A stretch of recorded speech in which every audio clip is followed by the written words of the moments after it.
महादेव की 3 सबसे घातक अस्त्र। दोस्तों, भगवान शिव के पास ऐसे कई अस्त्र हैं जिनका एक प्रयोग ही इस पूरी सृष्टि को तबाह कर सकता है। जिनमें से पहला है त्रिशूल।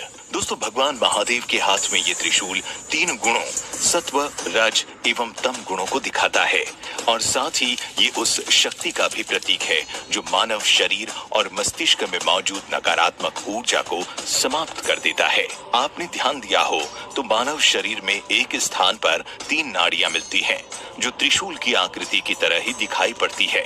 ये 3 नाड़ियां ईड़ा, पिंगला और सुषुम्ना कही जाती है, जिनमें से ईड़ा और पिंगला को उसकी विशेषताओं के आधार पर शिव और शक्ति का नाम दिया गया है। वहीं सुषुम्ना नाड़ी बहुत शक्तिशाली मानी जाती है। माना जाता है कि यदि कोई व्यक्ति सुषुम्ना नाड़ी पर ऊर्जा को केंद्रित करने में सफल हो गया तो बाहरी दुनिया की किसी भी क्रिया का उस पर कोई असर नहीं पड़ेगा।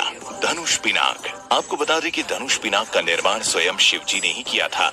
ये धनुष ऐसा था कि इसकी ध्वनि मात्र से ही पर्वत हिल जाते थे और बादल फटने लगते थे और पूरी पृथ्वी पर भूकंप जैसी स्थिति उत्पन्न हो जाती थी। पुराणों में वर्णित है कि जब राजा दक्ष ने यज्ञ में शिव का भाग नहीं निकाला तो क्रोध में शिव ने सभी देवताओं का विनाश करने का सोचा। तब बहुत मुश्किल से महादेव का क्रोध शांत किया गया और पिनाक धनुष देवताओं को दे दिया, जिसके बाद ये धनुष देवताओं ने राजा जनक के पूर्वज देवरात को दे दिया।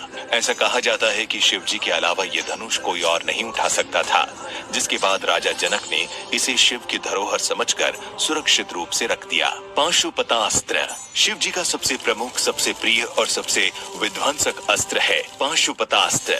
इसके प्रहार से बचना किसी के लिए भी आसान नहीं। इसमें संपूर्ण सृष्टि को विनाश करने की क्षमता थी। इस अस्त्र को पशुपति नाथ ने घोर तपस्या के फल स्वरूप आदि शक्ति से प्राप्त किया था, क्योंकि इस अस्त्र से पूरी पृथ्वी को नष्ट किया जा सकता था। इसी कारण अर्जुन ने इसका प्रयोग नहीं किया। पाशुपतास्त्र को केवल भगवान विष्णु का सुदर्शन चक्र ही नष्ट कर सकता था। ये अस्त्र चारों दिशाओं से विजय दिलाने वाला था, जिसे आंख, शब्द, धनुष या मन से